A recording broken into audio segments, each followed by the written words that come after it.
Hello बच्चों, कैसे हो? ठीक हो बेटा? समझ आ रहा है? देखो बेटा, आज हम पढ़ेंगे एप्लीकेशन ऑफ डायमेंशंस।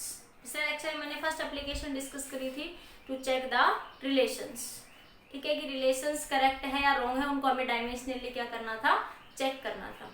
आज उसी पे बेस्ड कुछ क्वेश्चन करवाती हूँ, उसके बाद हम सेकेंड एप्लीकेशन की बात करते हैं टू ड्राइव द रिलेशंस। ठीक है, तो देखिए बेटा, फर्स्ट क्वेश्चन है आपका y is equal to a sin 2 pi t by t। ये चेक करना है कि रिलेशन डायमेंशनली करेक्ट है या नहीं है। This relation is dimensionally correct और रॉन्ग।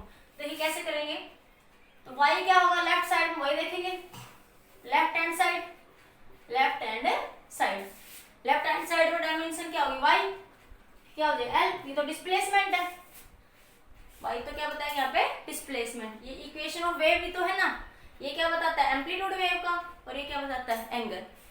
ये साइन वेव है या ये कोसाइन वेव है, ये मैंने मैथमेटिकल टूल्स में समझाया था। These are type of waves. ठीक है, तो ये लिखते हैं ना, y is equal to a sine kx minus omega T, y is equal to cos omega T minus kx, या y is equal to sine omega T, y is equal to cos omega T. ठीक है, ये सब क्या है, wave की equation. All are the type of wave equation. ठीक है, अब हमें ये चेक करना है, इसमें ये क्या होता है, डिस्प्लेसमेंट। y क्या बताता है, डिस्प्लेसमेंट। a क्या बताता है, मैक्सिमम एम्पलीट्यूड। ओमेगा क्या बताता है, एंगुलर फ्रीक्वेंसी। ठीक है, x क्या बताता है, डिस्प्लेसमेंट। ठीक है, अगर वो मूव कर रही है तो आगे चल रही है, अगर स्टैंडिंग है ये वाला हट जाता है वहां। ठीक है, ये अलग अलग सिचुएशन में हम बात कर लेते हैं। तो उसके बाद हम सबसे पहले ये क्वेश्चन उठाते हैं, आपका first question, y is equal to a sin 2 pi t by t, check this relation is correct और रॉन्ग। तो y is equal to l, left hand side में आ गया, क्योंकि है तो डिस्टेंस ही ना, डिस्प्लेसमेंट कि जो ये वेव आपकी ऐसे चलती है, यहाँ से इधर से डिस्प्लेस कितनी हुई है y, ये एम्पलीट्यूड को बताता है मैक्सिमम, और ये साइन वेव है या कोसाइन वेव, ये इस सिंबल से हमें इंडिकेट होता है यहाँ से। ओके बेटा, नेक्स्ट है आपके पास यहाँ से, अब देखो, अब चेक करते हैं इस क्वेश्चन को। आपके पास क्वेश्चन है, लेफ्ट हैंड साइड में y क्या है, डिस्प्लेसमेंट। डिस्प्लेसमेंट के लिए क्या लिख दोगे आप लोग, l लिख दोगे। ठीक है, a क्या बता रहा है, एम्पलीट्यूड। तो अब राइट हैंड साइड के लिए देखते हैं। राइट हैंड साइड के लिए ये तो एम्पलीट्यूड है, तो इसको तो l से लिख दोगे। ठीक है, अब देखो 2 pi t by t को चेक करेंगे, क्योंकि ये एंगल है, ये क्या आपका एंगल, और एंगल क्या होगा, डायमेंशनलेस क्वांटिटी होती है। तो इसको चेक कर लेते हैं, क्या ये डायमेंशनलेस क्वांटिटी है। अगर ये डायमेंशनलेस आ जाता है तो हम देख, आपके पास रिलेशन करेक्ट है, अदरवाइज रॉन्ग है। देख लेंगे एक बार, पहले इसको चेक कर लेते हैं। जैसे मैं कहूँ sine 2 pi t by t, तो साइन तो रेशियो को बताता है, इसका कोई डायमेंशनल फॉर्मूला नहीं होता। ये एंगल थीटा को बताता है, क्योंकि साइन में क्या होता है, परपेंडिकुलर अपॉन में हाइपोटेन्यूज, तो l by l, तो m0 l0 t0 ही आता है। ठीक है, इसको चेक करते हैं, 2 pi t by t, क्या एंगल थीटा है, तो 2 pi t by t किसके बराबर होगा, m0 l0 t0 के। ठीक है, अब देखो 2 pi का तो कोई डायमेंशनल फॉर्मूला नहीं होता, t का क्या लिखोगे, t by t, क्या है m0 l0 t0, t से t कैंसिल, तो क्या आ गया इधर भी, m0 l0 t0 बराबर आ गया m0 l0 t0। मतलब ये sin 2 pi by t क्या है, डायमेंशनल लेस क्वांटिटी है। इसका डायमेंशन फॉर्मूला हमारे पास सही ये मिक्स हो गया कि एंगल डायमेंशनल लेस होना चाहिए, हमारा 2 pi by t dimensionless आ गया। ठीक है, इट मींस, और देखो ये तो आपके पास क्या बन गया, m0 l0 t0। तब यहाँ से अगर आप देखते हो भी तो ये क्या है, l ही तो आया ना, क्या है आपका ये l। तो लेफ्ट हैंड साइड में भी क्या है l, और राइट हैंड साइड में भी क्या आया l, तो क्या कहेंगे, so this relation is dimensionally correct. So this relation is dimensionally correct. Getting my point, समझ आ गया। अब देखो सेकंड क्वेश्चन को चेक करते हैं। अभी सेकंड क्वेश्चन है बेटा आपका,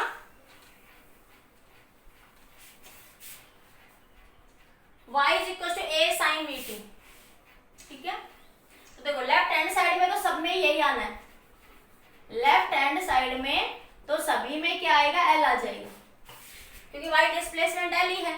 राइट हैंड साइड में देखते हैं, राइट हैंड साइड में, ठीक है, क्या बनेगा, a के लिए तो l, और ये time, A by T sine T by A, sorry ये इसको चेक करें बेटा, साइन वी टी को, साइन वी टी को। तो इसके लिए देखो राइट हैंड साइड में ए के लिए तो एल हो जाएगा, ठीक है, और साइन वी टी, अब साइन वी टी देख लेते हैं, क्या वी टी डायमेंशनल लेस आ रहा है आपका या नहीं आ रहा है। तो पहले वी टी को ही चेक कर लो एक बार। वी टी को क्या लिखोगे, m0 l0 t0 के बराबर आना चाहिए वी टी। अगर we T m0 l0 t0 के बराबर आ जाता है तो ये डायमेंशनल लेस है, क्योंकि साइन थीटा क्या होता है, डायमेंशनल लेस। तो डायमेंशनल लेस आ गया तो मतलब करेक्ट है, अदरवाइज करेक्ट नहीं है। तो इसको क्या लिखेंगे, l by T into T, क्या है m0 l0 t0, ये इधर चल रहा है थीटा के लिए। इधर देखो ये l आया ना, ये l बच गया, तो ये m0 l0 के बराबर नहीं है, it is not equal to m0 l0 t0। मतलब हेयर आप क्या कहेंगे, in that case angle is not dimensional less, in that case vt is not dimensional less, ये डायमेंशनल लेस नहीं है।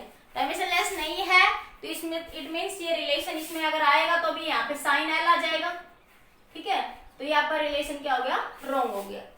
अगर तो इधर तो एल आ रहा है और एल यहाँ पे साइन जो है डायमेंशन लेस नहीं है, इसमें एल की वैल्यू बच रही है आपके पास। और जबकि बीटी क्या होना चाहिए, डायमेंशनल लेस, थीटा क्या होता है, डायमेंशनल लेस होता है। थीटा कैसा वैल्यू होती है, डायमेंशनल लेस, और बीटी यहाँ पे डायमेंशनल लेस नहीं आया, ये साइन एल बन गया।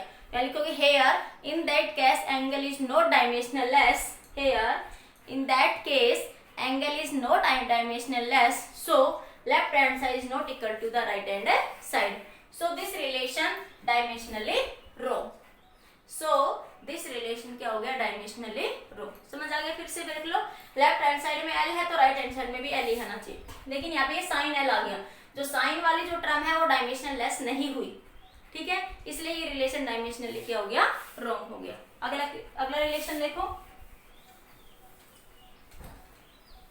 नेक्स्ट रिलेशन क्या कह रहा है बेटा आपसे, y is equals to a by t sin t by a, y is equals to a by t sin t by a। इसके लिए लेफ्ट हैंड साइड के लिए तो क्या बन जाएगा, ये वही l ही रहेगा। राइट हैंड साइड के लिए देखो a by t, a तो l है, डिस्टेंस l by t, ये डिस्टेंस क्या होगी, l by t। अब इसको भी देख लेते हैं, sin t by a, तो t by a को चेक करते हैं क्या ये डायमेंशनल लेस है, t by a का एंगल थीटा, और थीटा एंगल का डायमेंशन फॉर्मूला क्या होता है, m0 l0 t0, ठीक है। तो देखते हैं कि क्या ये क्वांटिटी डायमेंशनल लेस है या आपकी नहीं है। तो देखो t by a, t को क्या लिखोगे t और a को l, तो t by l आया, m0 l0 t0 के बराबर नहीं है, तो थीटा यहाँ पे भी डायमेंशनल लेस नहीं है।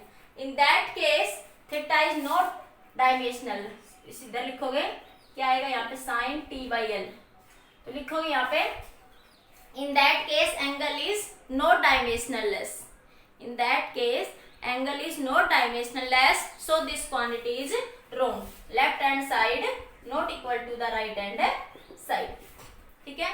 सो दिस ये रिलेशन भी क्या हो गया, डायमेंशनली रॉन्ग हो गया, so this relation is also dimensionally wrong. Clear बेटा। अब देखो नेक्स्ट क्वेश्चन देखिए, थर्ड क्वेश्चन देखिए, y is equals to a by root 2 sin 2 pi t by t cos 2 pi t by t, ठीक है। तो लेफ्ट हैंड साइड में तो इसमें भी क्या आएगा, l ही आ जाएगा। लेफ्ट हैंड साइड में तो इस रिलेशन डिस्प्लेसमेंट है वो l को ही बताएगा।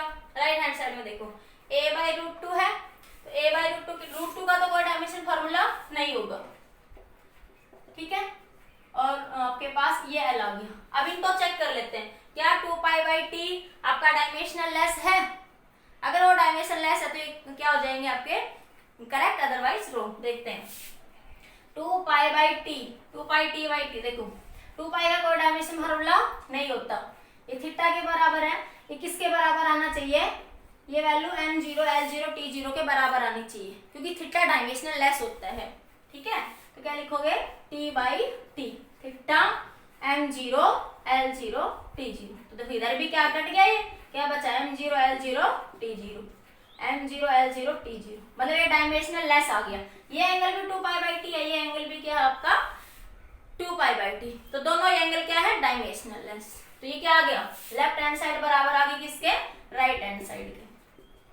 लेफ्ट हैंड साइड बराबर है किसके, राइट हैंड साइड के। So this relation is dimensionally correct. So this relation is dimensionally correct. समझ आ गया। तो इस तरह से हम इन क्वांटिटीज को क्या करते हैं, डायमेंशनली चेक कर लेते हैं। और एक क्वेश्चन देखो यहीं से ही स्कोर कर लो, y = sin kx - ωt। इस क्वेश्चन में ये पूछ लेता आपको कई बार कि ये बताइए कि यहाँ पे k और ओमेगा t की, ये x और ओमेगा की नहीं t, x और t की डायमेंशन क्या है। किसी की पूछ रहे what is the dimension of x and t। x और t की डायमेंशन यहाँ पे क्या होगी। तो देखो ये kx ये क्या है, पूरा एंगल को ही तो बता रहा है ना, ठीक है। तो according to principle of homogeneity, angle में से एंगल ही घटा सकते हो आप लोग। तो kx किसके बराबर होगा, एंगल थीटा, ठीक है। तो kx एंगल थीटा का डायमेंशन क्या होता है, डायमेंशनल लेस होता है। थीटा क्या होता है बेटा, डायमेंशनल लेस होता है। तो m0 L0 T0, तो x का डायमेंशन क्या आ जाएगा यहाँ से, m0 L0 T0 by k, ठीक है। तो k की वैल्यू होती है बेटा 2π/λ। k की वैल्यू क्या होती है, 2π/λ, ठीक है। k की वैल्यू क्या होती है, 2π/λ। लैम्डा भी डिस्टेंस है, ठीक है। ये प्रोपगेशन कांस्टेंट होता है आपके पास, याद रख लेना, वेव में पढ़ेंगे बाकी। k एक प्रोपगेशन कांस्टेंट होता है, इसकी वैल्यू कितनी होती है, 2π/λ, ठीक है। तो यहाँ से x की डायमेंशन क्या बन जाएगी, m0 L0 T0 2π/λ। लैम्डा क्या डिस्टेंस ही है, इसको L से लिख दोगे ऊपर। 2π का कोई डायमेंशन फॉर्मूला नहीं होता क्योंकि ये एक कांस्टेंट क्वांटिटी है। तो x का डायमेंशन क्या आ गया आपका, L के बराबर। अब देखो यही आना चाहिए, x डिस्टेंस को तो बता रहा है, डिस्प्लेसमेंट को किस एक्सिस में जा रहा है वो। तो x का डायमेंशन क्या आ गया आपका, L। इसको आप ऐसे लिख सकते हो ml T0। तो डायमेंशन ऑफ x क्या आ गई, ml T0, ठीक है। अब इसी तरह t का देख लो, ओमेगा t था ना, ओमेगा t किसके बराबर हो जाएगा, एंगल थीटा के। ओमेगा t किसके बराबर हो जाएगा, एंगल थीटा के, ठीक है। और थीटा क्या है, m0 L0 T0। तो t को क्या लिखोगे, थीटा बाई ओमेगा। ओमेगा की वैल्यू क्या है, ओमेगा होता है बेटा 2π/t, एंगुलर वेलोसिटी, ठीक है। ओमेगा की वैल्यू क्या होती है, 2π/t। तो पुट कर दो यहाँ पे m0 L0 T0 divide by 2π/t। तो 2π का कोई डायमेंशन फॉर्मूला नहीं होता, तो सिर्फ क्या बच जाएगा आपके पास यहाँ पे t। अब देखो वैसे भी टाइम है तो किसके बराबर आना चाहिए, टाइम के ही बराबर आना चाहिए, ठीक है। किसी सिचुएशन में चेंज भी हो रहा तो हम उसके अकॉर्डिंग करने का तरीका यही रहेगा आपके पास। समझ आया बेटा। तो इस तरह से हम लोग प्रिंसिपल ऑफ होमोजेनिटी और आपके पास रिलेशंस को क्या कर सकते हैं, चेक कर सकते हैं, ठीक है। क्लियर हो गया। आगे देखते हैं क्वेश्चन। अगली एप्लीकेशन है आपकी next. Now we talk about next application. Next application क्या है आपकी, ड्राइव द रिलेशंस। 3 एप्लीकेशन बताई थी।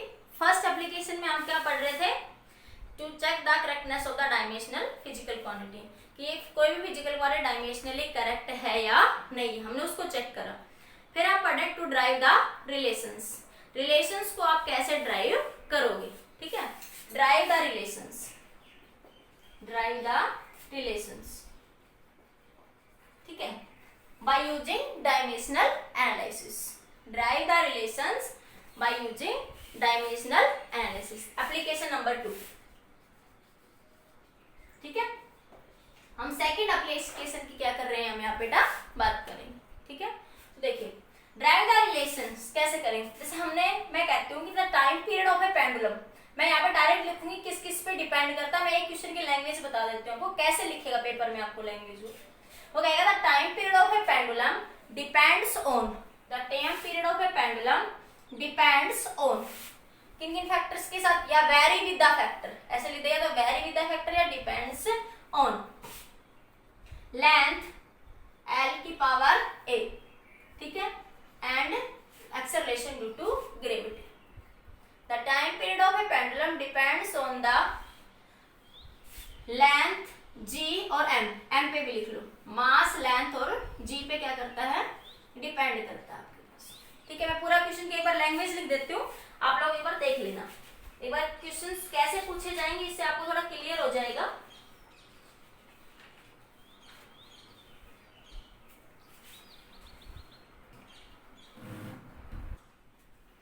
देखिए बेटा, पेपर में आपको ऐसे लैंग्वेज देगा वो, ठीक है, मैं एक क्वेश्चन की लैंग्वेज लिख लूँ, बाकी क्वेश्चंस की मैं लैंग्वेज नहीं लिखूंगी, आप समझ जाओगे। ठीक है, मैं पीडीएफ में भेज दूंगी आप लोगों को। वैसे देखो क्या कह रहा है, consider a simple pendulum having a bob. Consider a simple pendulum ऐसे होता है ना, एक रस्सी उसके नीचे एक बो बंधा होता है। ठीक है, टू ए स्ट्रिंग, स्ट्रिंग मतलब रस्सी, दैट ऑसिलेट, ऐसे ऐसे ऑसिलेट करता है वो, under the action of gravity, suppose the time period of the pendulum, suppose the time period of the pendulum depends on mass of the bow, length of the pendulum and acceleration due to gravity। जैसे वो कहता है ना, किस किस पे depend करता है, मास पे, लेंथ पे और एक्सेलरेशन ड्यू टू ग्रेविटी। ठीक है, drive the expression for its time period using the method of dimension. Drive the expression for its time period using the method of dimension. Clear बात, समझ आया ये पॉइंट बेटा सबको? ठीक है, तो आपको इस तरीके से करना है इन क्वेश्चंस को, इसकी लैंग्वेज आप समझ गए। ठीक है, ध्यान रखना इस बात का। आगे देखिए, कर लोगे ये लैंग्वेज, लिख लो सारे बच्चे। अब बाकी क्वेश्चंस में मैं लैंग्वेज नहीं लिखूंगी, मैं डायरेक्ट लिख दूंगी कि ये फैक्टर इन पे डिपेंड कर रहे हैं। ठीक है, अब देखो आगे, ये लैंग्वेज आपको पेपर में ऐसे लिखी मिलेगी। ठीक है, तो देखिए,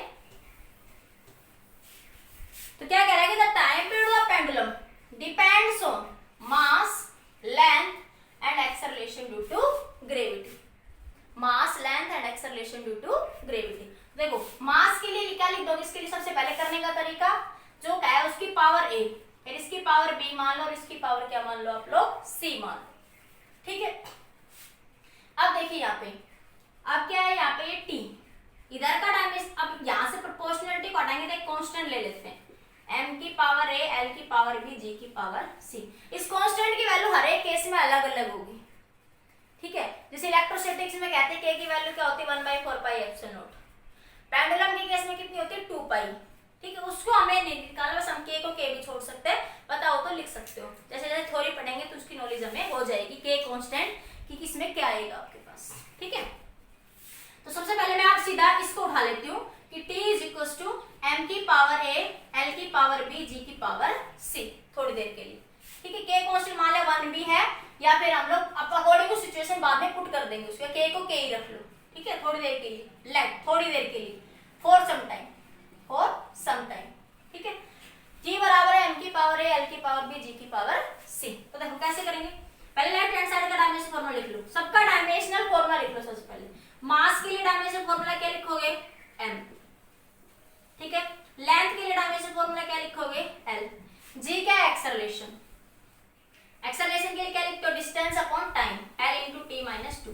अरे एक्सेलरेशन को क्या लिखते हो, वेलोसिटी अपॉन टाइम, वेलोसिटी को डिस्टेंस अपॉन टाइम, तो क्या बन जाएगा, l बाई टी का स्क्वायर। तो ये लिख देंगे सीधा डायमेंशन फॉर्मूला।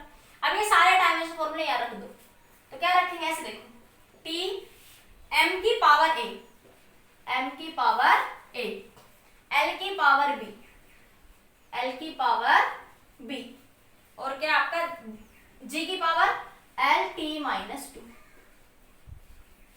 देखो, जो भी मास था, लेंथ था, एक्सेलरेशन ड्यू टू, सबका डायमेंशनल फॉर्मूला यहाँ पे रख दो, जिसकी जो जो पावर आपने मानी है वो क्या कर दो, पुट कर दो। समझ आया इतना? अब क्या करो, इस साइड में डायमेंशन फॉर्मूला लिख लो। t का डायमेंशन फॉर्मूला क्या लिख सकते हो, m0 l0 t तो लिख सकते हो ना, क्योंकि इधर t था, क्या लिख सकते हो, m0 l0 t0। इतना करने के बाद क्या करोगे, पावर्स को कंपेयर करोगे। क्या करोगे बेटा, पावर कंपेयर कर दो, लेफ्ट हैंड साइड की पावर को राइट हैंड साइड की कंपेयर कर दो, और राइट हैंड साइड की पावर को इससे। ठीक है, तो इधर देखो, पहले पावर को लिख लो इकट्ठा, m को एक साथ लिख लो, m और कोई नहीं है तो a हो गया, l देखो, l की पावर यहाँ b है और यहाँ क्या हो जाएगी, c, एक c है ना, देखो l की पावर यहाँ c भी तो होगी ना, तो सेम बेस होगा तो पावर ऐड हो जाती है। यहाँ देखो t की पावर क्या बची, -2c। ठीक है, और इधर क्या आया हुआ है आपके पास, m0 l0 t। ठीक है, अब power, comparing the power, comparing power on both side, on both side, दोनों साइड पावर को क्या कर दो बेटा, कंपेयर। तो देखो क्या बनेगा, m0 l0 t, तो a की पावर क्या हो जाएगी, 0। देखो a है ना, और इस m की पावर भी क्या है, 0, a की वैल्यू क्या बनेगी, 0। अब देखो b प्लस c, l की पावर क्या है, b प्लस c, इधर l की पावर क्या है, 0, तो क्या रख दोगे, 0, क्योंकि हमने पावर को पावर से कंपेयर करना, इसको पावर को पावर से क्या करना है, कंपेयर।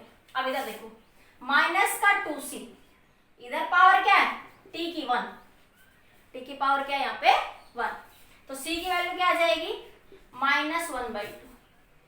अब c आ गया। अब जो तुम्हारी 4th क्लास में क्वेश्चन करते हो ना, इक्वेशंस ऑफ मोशंस, इक्वेशंस की क्वेश्चन वो सोल्व करना है बस, c की वैल्यू आ गई। अब इधर से देखो b बराबर -c हो जाएगा, या मैं उल्टा कह दूं c बराबर -b, c बराबर क्या हो गया, माइनस का b, कोई सा मान लो, तो b लिख लो, b बराबर -c, b की वैल्यू निकाल लेना, c की क्या है, -1/2, तो -1/2, माइनस माइनस प्लस, तो b की वैल्यू कितनी आ गई, 1/2, और a की वैल्यू कितनी आई, 0। अब हमें a की भी वैल्यू मिल गई, b की भी मिल गई और c की भी। अब इन a, b और c की सारी वैल्यूज को यहाँ पुट कर दो इस इक्वेशन में, तो t बराबर क्या बन जाएगा, k, ठीक है, k को थोड़ी देर के लिए हमने 1 माना था, बाकी k की जो भी अकॉर्डिंग टू हमारे वेरिएबल्स कांस्टेंट वैल्यू होती है वो हम पुट कर देंगे, ठीक है। m की पावर 0, m की पावर 0, l की पावर b, b की वैल्यू कितनी आई, 1/2, g की पावर c, c की वैल्यू कितनी है, -1/2, तो टाइम क्या आ गया, k, m की पावर 0 मतलब 1, इसी की पावर 0 क्या हो जाती है बेटा, 1, तो l, ये g नीचे ले जाओ, 1/2, 1/2, तो k √l/g, तो टाइम पीरियड का फॉर्मूला क्या आ गया आपके पास यहाँ पे, 2k √l/g, यही होता है। पीछे मैंने इस रिलेशन को चेक रिलेशन में करवाया था कि टाइम पीरियड ऑफ पेंडुलम क्या होता है, 2π√l/g। हमने डायमेंशनल एनालिसिस से इस रिलेशन को क्या कर दिया, ड्राइव कर दिया by using the concept of dimensional analysis. अब हमें पता है कि पेंडुलम पूरा कितना मूव कर सकता है, वो हम अकॉर्डिंग टू सिचुएशन ले लेते हैं कि पेंडुलम पूरा कितना मूव कर सकता है, 2π तक, तो इसके लिए कांस्टेंट ले लेते हैं हम लोग 2π, तो लिख देते हैं 2π√l/g। बाकी आप इतना भी लिखोगे सही है, आपका आंसर या था डायमेंशन के केस में इतना सही है। क्लियर हुआ, समझ आया सबको। अब अगला क्वेश्चन देखो, अगला क्वेश्चन है drive the relation for the centripetal force. Next question है ड्राइव द रिलेशन, लिख लेना आप अपनी कॉपी में, बोल रही हूं मैं, drive the relation for the centripetal force where force depends on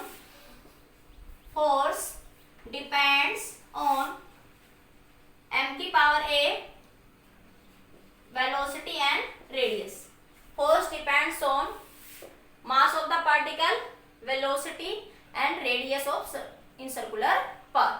देखो सेंट्रीपिटल फोर्स क्या होता है, सेंट्रीपिटल फोर्स थोड़ी सी बात करते हैं इसके बारे में, ठीक है। जब हम सेंटर की तरफ मूव करते हैं, तो जो हम सर्कल में जब मूव करते हैं, तो जो फोर्स हमें सेंटर की तरफ ले जाता है उसे बोलते हैं सेंट्रीपिटल फोर्स। जब हम सर्कुलर पाथ में मूव करते हैं, the force act towards the centre, the force act towards the centre is called centripetal force. और जो फोर्स सेंटर से अवे लगता है, जो फोर्स क्या लगता है, सेंटर से अवे, ठीक है, उसे बोलते हैं सेंट्रीफ्यूगल, ठीक है। जैसे हम दूध से दही से हम मक्खन निकाल लेते हैं ना, तो दही से मक्खन किस प्रोसेस से निकलता है, सेंट्रीफ्यूगल फोर्स की प्रोसेस से। दही से जो मक्खन निकलता है ना आपका, वो किसकी प्रोसेस के कारण निकलता है, बाय द सेंट्रीफ्यूगल प्रोसेस, ठीक है बेटा। और ये जो अंदर की साइड लगा इसे बोलेंगे सेंट्रीपिटल फोर्स, दोनों की वैल्यू, दोनों का मैग्नीट्यूड जो होता है, दोनों का मैग्नीट्यूड सेम होता है, बस डायरेक्शन अलग होती है, mv²/r, याद रखना। सेंट्रीपिटल फोर्स की हमेशा वैल्यू कितनी होती है, mv²/r, ठीक है बेटा। अब इसको निकाल दो, देखो अब हमारा ये रिलेशन आना चाहिए by using the dimensional analysis. एक बार छोटा सा थोड़ा डिफाइन कर देती हूँ।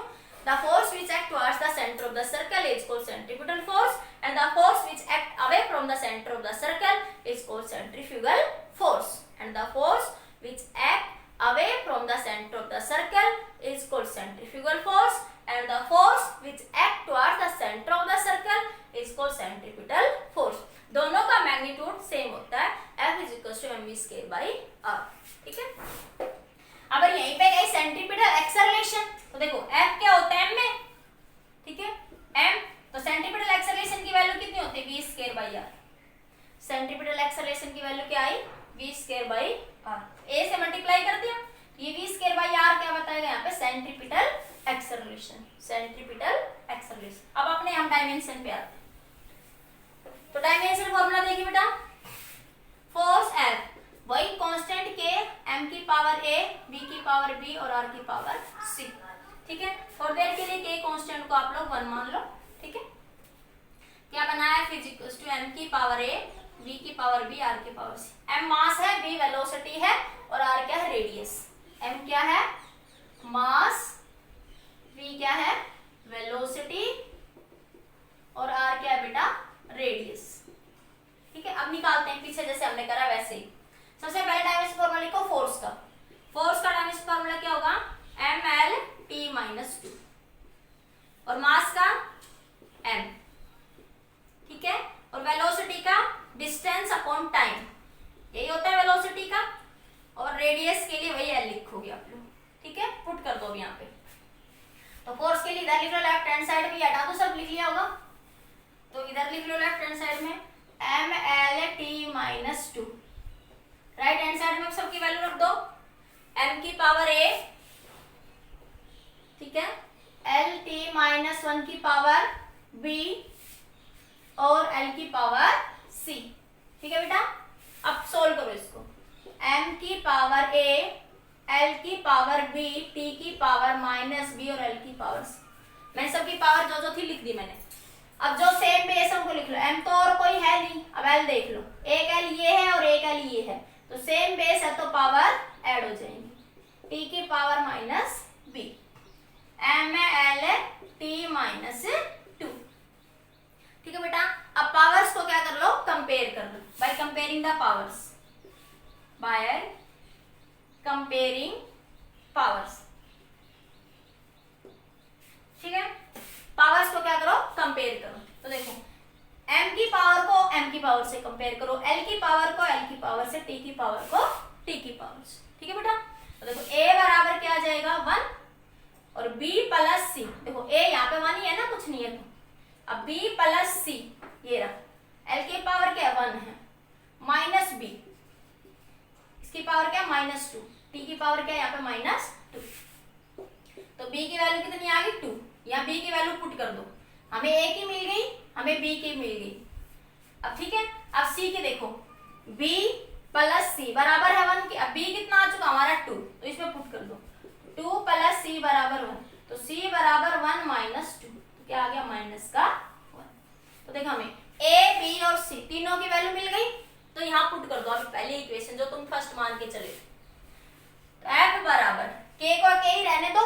ठीक है, एयर के लिए वैसे जैसे फोर्स एयर में लगता है तो एयर का डाइलेक्ट्रिक कांस्टेंट 1 होता है कांस्टेंट, इसलिए सीधा लिखते हैं F इक्वल्स टू mv²/r. पर अभी हम k ही लिखेंगे थोड़ी देर के लिए. ठीक है, m की पावर a, मास m की पावर a मतलब 1, v b की पावर 2 आ गई और r की पावर c की पावर कितनी आई, r की पावर -1. तो इसको ऐसे लिख सकते हो ना मैं, k mv²/r, k mv²/r. ये बता रही थी मैं आप लोगों को. ठीक है, तो सेंट्रीपिटल फोर्स का फॉर्मूला क्या आ गया mv²/r. क्लियर हो गया, इतना सबको लिख लिया. लिख लो एक बार 2 मिनट जल्दी से. ठीक है बेटा, इतना हो गया. अब देखो आगे, अब एयर के लिए क्या होता है कि जो k की वैल्यू होती है 1 होती है एयर के लिए. जैसे हमने इलेक्ट्रोस्टैटिक फोर्स समझा जब भी मैंने बताया था कि k की वैल्यू क्या ले लेते हैं वैक्यूम या एयर के लिए 1 ले लेते हैं जनरली. ठीक है, तो अगर वैक्यूम या एयर में अगर फोर्स लगता है दो बॉडीज के बीच में सेंट्रीपिटल फोर्स, और सर्कुलर मोशन में मूव करते हैं, हम एयर में मूव कर रहे हैं सर्कुलर मोशन में, तब k की वैल्यू 1 ले लेते हैं. तब सीधा लिख देते हैं कि सेंट्रीपिटल फोर्स की वैल्यू कितनी आएगी mv²/r.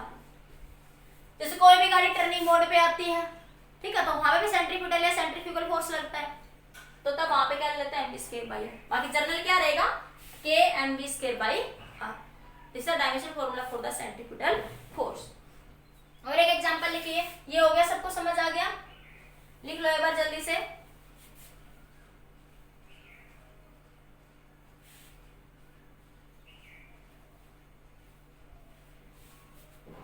लिख लिया, ठीक है, आगे देखो। तो नेक्स्ट क्वेश्चन है आपका, इधर से लिख लेना, वेलोसिटी क्वेश्चन है। The velocity of A water wave depends on, velocity of A water wave depends on wavelength, velocity of a water wave depends on wavelength, density and acceleration due to gravity। ठीक है, velocity of a water wave depends on wavelength, density and the acceleration due to gravity। Derive its relation using the dimensional analysis। ठीक है, derive the relation by using dimensional analysis। तो क्या बन जाएगा, इसके लिए k कांस्टेंट, a रो की power b g की पावर c। ठीक है बेटा, अब देखो क्या बन जाएगा, k के लिए थोड़ी देर के लिए k को 1 मान लो, बाद में लिख लेंगे। क्या बना, लैम्डा की पावर a रो की पावर b और g की power c। Getting my point students. तो v लैम्डा क्या लिख सकते हो, l, इलेक्ट्रॉन का डायमेंशन फॉर्मूला लिख लें, लेफ्ट हैंड साइड में velocity l into T minus 1, lambda के लिए क्या लिखोगे L, डेंसिटी क्या होती है mass upon volume m L cube, L की पावर -2, वॉल्यूम के लिए क्या लिखोगे L cube, G acceleration due to gravity L/T का स्क्वायर L T -2। ओके बेटा, आप सबके डायमेंशन फॉर्मूला लिख लिए, इधर से लिख लिया होगा सबने। तो देखिए अगर नेक्स्ट, तो क्या बना ये v इज इक्वल्स टू, यहां से सबसे पहले इधर का डायमेंशन फॉर्मूला लिख लो वेलोसिटी का। वेलोसिटी के लिए क्या लिखोगे L T -1, m नहीं है तो m0 लिख दो। ठीक है, बराबर इधर लिखो लैम्डा की पावर a, L की पावर a। ठीक है, मास के लिए m L -3 की पावर b।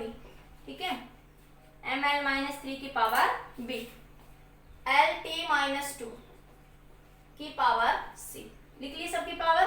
अब कंपेयर कर दो bye comparing the power on both A side, bye comparing the power, अपनी कॉपीज में लिख लेना जो मैं बोल रही हूँ, bye comparing the power on both A side. तो देखो पहले इसको देखो, L ये लिखो, पहले L को कर लो एक साथ, m की पावर क्या है b, अरे खोल लो क्या, L की पावर a, m की पावर b, L की पावर -3b, L की पावर c, t की पावर -2c, सबकी लिख ली। अब देखो m की पावर b, m और तो कोई है नहीं, इधर देखो L की पावर a -3b और +c, एक L ये रहा, एक L ये रहा, एक L ये रहा। ठीक है, सबकी पावर ऐड कर दी मैंने, सेम बेस है तो पावर ऐड हो जाएंगी, t की पावर -2c। ठीक है, तो क्या बना m0 L T -1। अब पावर्स को कंपेयर कर दो, तो देखो m की पावर इधर 0 है तो b की वैल्यू 0, L की देखो a -3b + c बराबर 0, माइनस का 2c बराबर -1, तो c बराबर क्या आ गया 1/2 और b बराबर क्या आ गया आपका 0। अब इसको सोल्व कर लो, यहाँ पे a निकाल लो, a -3, b की वैल्यू 0 है तो 0 रख दो, c की वैल्यू क्या 1/2, c की वैल्यू क्या आपकी 1/2 बराबर 0, तो a बराबर कितना आ गया -1। तो a कोफिशिएंट की वैल्यू कितनी आई -1/2, c की वैल्यू 1/2 और b की वैल्यू 0। ये सारी वैल्यूज यहाँ पुट कर दो। ठीक है, जब आप यहाँ पुट करोगे तो क्या मिलेगा, v = k, लैम्डा a की पावर क्या है आपकी 1/2 -1/2, डेंसिटी b, डेंसिटी की वैल्यू क्या बन गई 0, डेंसिटी की वैल्यू क्या बन गई 0, g की वैल्यू c 1/2, तो v क्या आ गया k g/लैम्डा का अंडर। ठीक है, तो ये रिलेशन आ गया for the velocity of the wave in the medium. ठीक है, देखो एक बार समझ आया, सबको क्लियर हुआ। देखिए बेटा नेक्स्ट क्वेश्चन देखिए, आपका हो गया था पिछला क्वेश्चन। देखिए नेक्स्ट क्वेश्चन आपका, नेक्स्ट क्वेश्चन क्या है आपका, वो कह रहा है the volume of a liquid flowing out. जैसे मैंने इसको चेक द रिलेशन में करवाया था इस क्वेश्चन को, ठीक है। इसी क्वेश्चन में उल्टा ड्राइव भी करके दिखा रही हूँ। The volume of a liquid flowing out per second, flowing out per second depends on नीटा coefficient of viscosity R radius, ठीक है। पी बाई एल क्या कहलाएगा, प्रेशर ग्रेडियंट। मैंने कहा था जब किसी क्वांटिटी को उसकी डिस्टेंस से डिवाइड कर देते हैं तो उसे क्या बोलते हैं, ग्रेडियंट। पी क्या है यहाँ पे, प्रेशर, एल क्या है, लेंथ। पी बाई एल को पूरे को कंप्लीट को क्या बोलते हैं, प्रेशर ग्रेडियंट। तो कई बार वो पी बाई एल ना लिख देगा प्रेशर ग्रेडियंट, तो उसका मतलब क्या है, प्रेशर अपॉन में लेंथ, ठीक है। इन पे क्या कर रहा है, डिपेंड कर रहा है। तो रिलेशन को ड्राइव करिए। देखिए यहाँ से कैसे करेंगे इस क्वेश्चन को, इसको मैं अलग से लिख देती हूँ।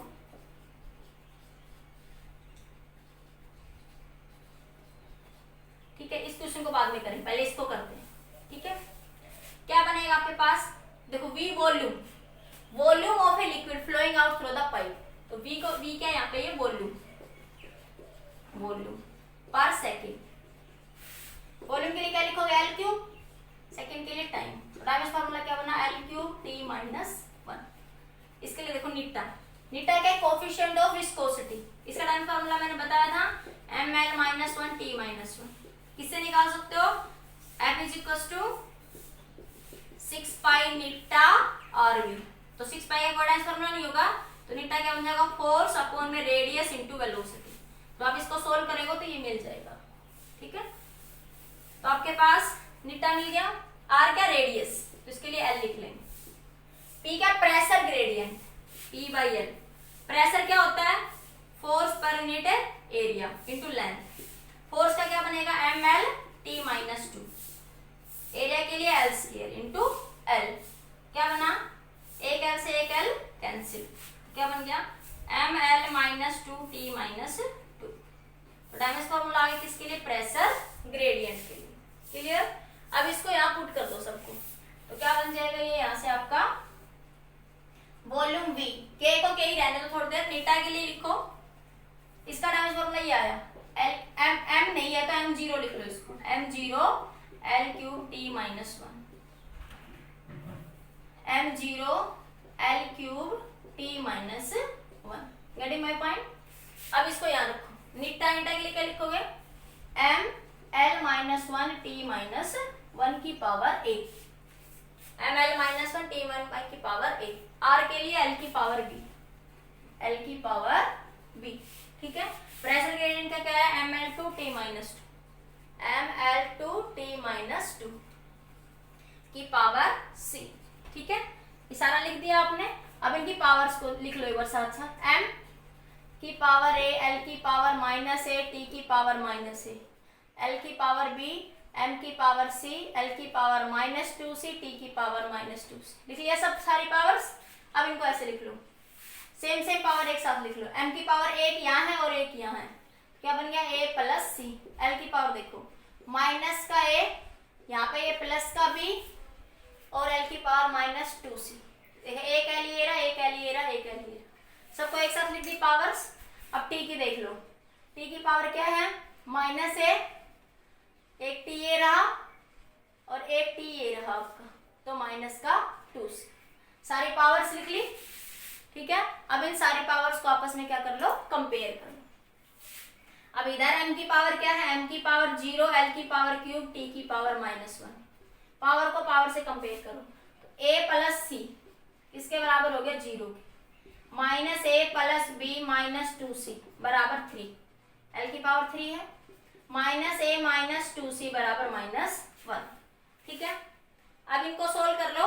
अब यहां से इसको सोल्व कर लो, पहले सोल्व कर लो। ये इक्वेशन 3 है और 3 ही वेरिएबल है, 3 ही इक्वेशन है और 3 ही क्या आपके वेरिएबल है, ठीक है। तो क्या बन जाएगा आपके पास, क्या लिख लेंगे, a बराबर माइनस सी, a बराबर माइनस सी। तो a की जगह यहाँ पुट कर लो, माइनस माइनस सी माइनस का 2c बराबर माइनस 1। तो कितना आया, c माइनस 2c बराबर माइनस 1। तो माइनस सी माइनस 1 तो सी की वैल्यू कितनी आ गई आपकी 1। सी की वैल्यू 1 आ गई तो यहाँ से देखो ए बराबर है माइनस सी के, तो ए की भी वैल्यू कितनी आ गई -1। इस तरह सोल्व करना है। ए की वैल्यू यहाँ से निकाल करके यहाँ रख दूंगी तो सी की वैल्यू मिल जाएगी। अब ए बराबर है किसके, माइनस सी के, तो सी कितना आया 1, तो यहाँ पुट कर दो। ए और सी की वैल्यू मिल गई आपको यहाँ से, ठीक है।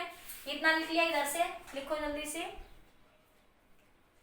हो गया। तो देखो आगे, अरे वो हटा दिया, चलो फिर लिख ले।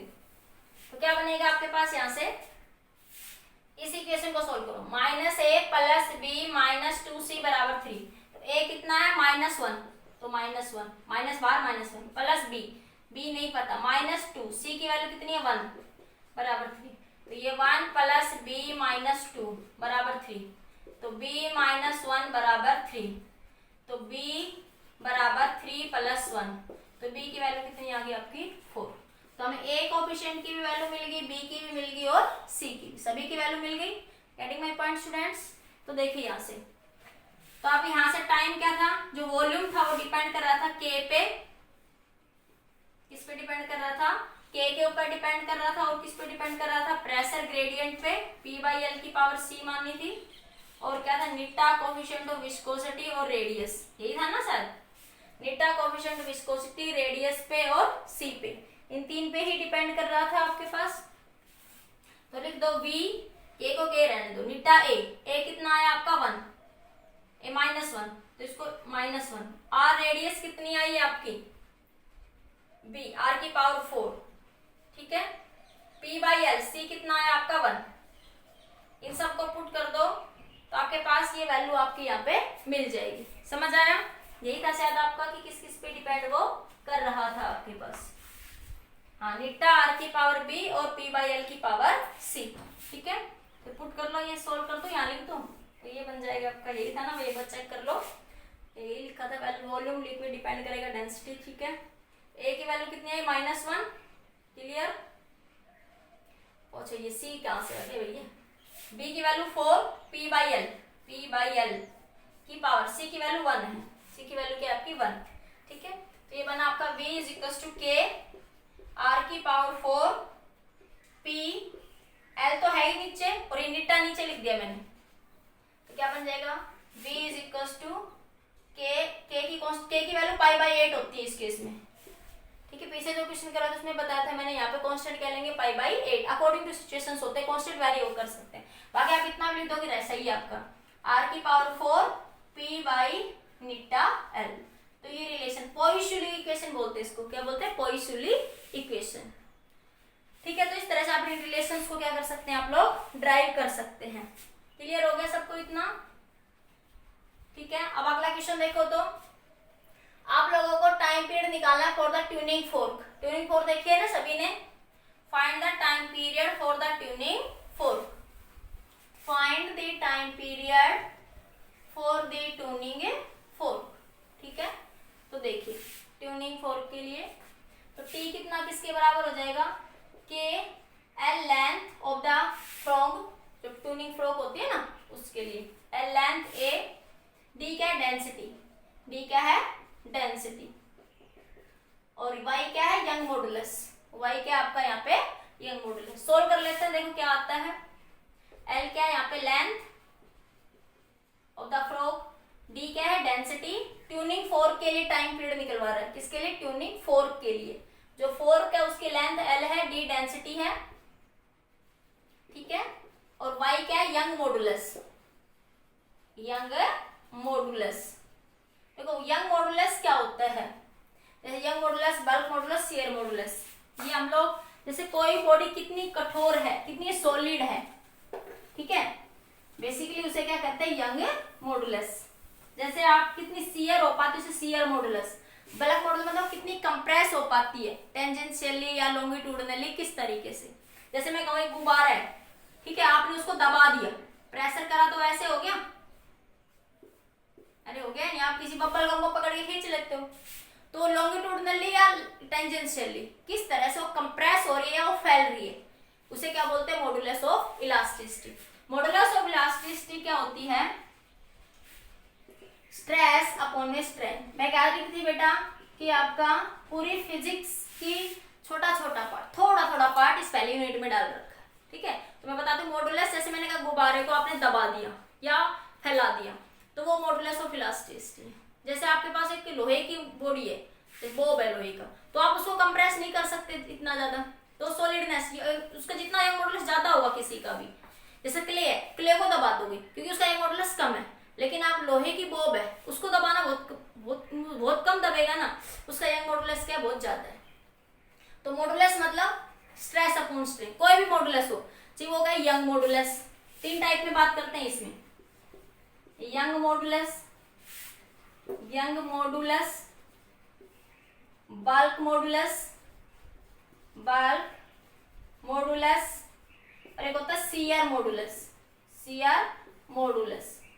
ठीक है, सबका फॉर्मूला यही रहेगा, इसमें होता है स्ट्रेस अपॉन स्ट्रेन, फॉर्मूला यही रहेगा बस सबका, ये भी स्ट्रेस अपॉन स्ट्रेन। ठीक है, इस केस में कई बार प्रेशर भी लिख देते हैं, प्रेशर अपॉन स्ट्रेन भी लिख देते हैं, क्योंकि गुब्बारा दबा किसी प्रेशर से तो वॉल्यूम कम या ज्यादा हुआ।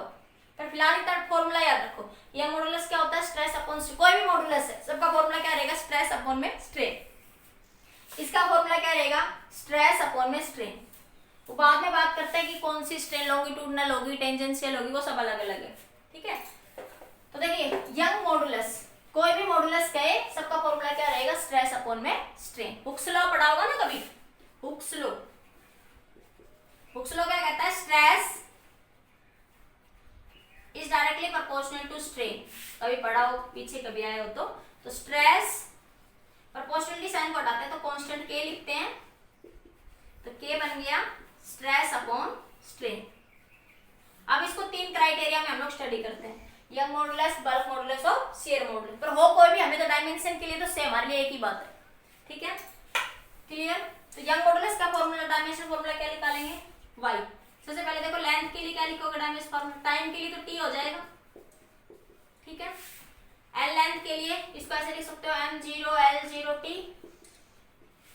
लेंथ के लिए क्या हो जाएगा l हो जाएगा। ठीक है, डेंसिटी के लिए मास अपॉन वॉल्यूम ml-3। ठीक है, y यंग मॉडुलस क्या बता रही हूं मैं स्ट्रेस अपॉन में स्ट्रेन, स्ट्रेस क्या होता है फोर्स पर यूनिट एरिया F/A। स्ट्रेन क्या होता है, स्ट्रेन पीछे समझाया था डायमेंशन में आपको, change in length upon original length, change in area upon original area, change in volume upon original volume. Strain भी किसी में भी हो सकता है, एरिया अपॉन एरिया भी हो सकता है, वॉल्यूम अपॉन वॉल्यूम भी हो सकता है, वो अलग अलग क्राइटेरिया। पर सारी कोई भी स्ट्रेन हो सबका फॉर्मूला क्या आएगा, कोई भी स्ट्रेन हो एल से एल कैंसिल, एरिया से area cancel, m0 l0 t0। एक ऐसी क्वांटिटी है डायमेंशनल लेस क्वांटिटी है, स्ट्रेन कैसी क्वांटिटी है डायमेंशनल लेस क्वांटिटी। तो क्या बना बेटा इसका यंग मॉडुलस y, फोर्स के लिए mlt-2, एरिया के लिए l स्क्वायर, l से l कैंसिल, तो यंग मॉडुलस ठीक है m t-2/l। ठीक है, तो ये बना m l-1t-2। ठीक है, इन सारे डायमेंशन फॉर्मूला को इसमें पुट कर दो, तो t इसको क्या लिखोगे m0 l0 t बराबर, इसको लिख लो l के लिए l की पावर a, k को थोड़ी देर के लिए 1 मान लो। ठीक है, d डेंसिटी के लिए ml-3 की पावर b, और यंग मॉडुलस ml-1t-2 की पावर c। आप सबको लिख लो, ये l की पावर a, m की पावर b, l की पावर -3b, m की पावर c, l की पावर -1, t की पावर -2c। क्या बना l, पहले m की देखो, m की पावर एक यहाँ b है और एक यहाँ c है, तो b + c, l की पावर देखो a, ये -3b और ये -1, t के देखो -2c, यही है। l तो एक ये रहा, एक l ये रहा और एक l आपका ये रहा। ठीक है, तो l की पावर a, ये क्या है -3b और ये क्या है -1, और t की पावर -2c। तो ये बना m0 l0 t। Okay fine, तो b + c बराबर 0, m की पावर को m से कंपेयर करो, l की पावर को l की पावर से, बराबर 0, टी की पावर को टी से माइनस 2c बराबर 1, तो c की वैल्यू क्या आ गई माइनस का 1/2, c मिल गया। अब b बराबर है किसके, माइनस c के, माइनस माइनस का 1/2, तो b की वैल्यू कितनी आ गई 1/2, तो b भी मिल गया और c भी। a निकाल लो इस इक्वेशन से, इधर वाला लिख लिया सबने, हो गया सबका इतना। तो देख लो क्या बन गया, a माइनस का 3b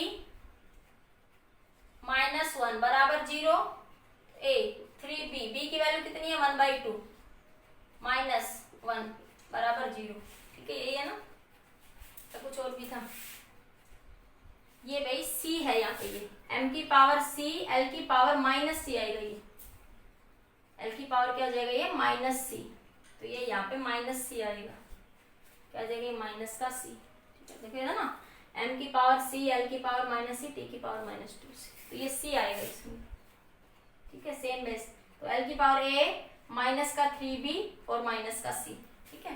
तो पुट कर दो ये सारी वैल्यू, जब यहाँ पे a माइनस 3b की वैल्यू कितनी आई है 1/2 माइनस c की वैल्यू कितनी आई है माइनस 1/2 बराबर 0, तो a माइनस 3/2 प्लस 1/2 बराबर 0, एलसीएम लोगे 3/2 माइनस का 1/2 माइनस 3 ऐसे हो गया ना, तो 2 एलसीएम 1 माइनस का 3 कितना आया माइनस का 2/2, तो माइनस का 1 आ जाएगा, और इसको सोल्व करोगे तो क्या बन जाएगा माइनस का 3 प्लस 1 तो माइनस 2 और 2/2 तो 1, माइनस 1 बराबर 0, a बराबर 1 आ गया। इन सब में पुट कर दो यहाँ पे, तो t बराबर क्या आ गया k l की पावर 1 और d डेंसिटी की पावर क्या आई है b की वैल्यू 1/2 और यंग मॉडुलस की पावर कितनी हो जाएगी माइनस 1/2, क्या बन जाएगा k l d by y की पावर 1/2, इसको ऐसे लिख सकते हो k l d by y का अंडर, ठीक है। तो बेटा इस तरह से हम रिलेशंस को क्या कर सकते हैं ड्राइव कर सकते हैं। क्लियर हो गया, ये सबको समझ आ गया, क्लियर। आज के लिए इतना ही पढ़ेंगे, नेक्स्ट में पढ़ेंगे हम लोग एक सिस्टम ऑफ यूनिट से दूसरी सिस्टम ऑफ यूनिट को आप कैसे कन्वर्ट कर सकते हो, ठीक है बेटा। नेक्स्ट लेक्चर में पढ़ेंगे एक सिस्टम ऑफ यूनिट से दूसरे सिस्टम ऑफ यूनिट में आप कैसे कन्वर्ट करोगे, और फिर हम डिस्कस करेंगे उसमें कुछ IIT और नीट के मेथड्स। ओके बेटे, आज के लिए इतना ही।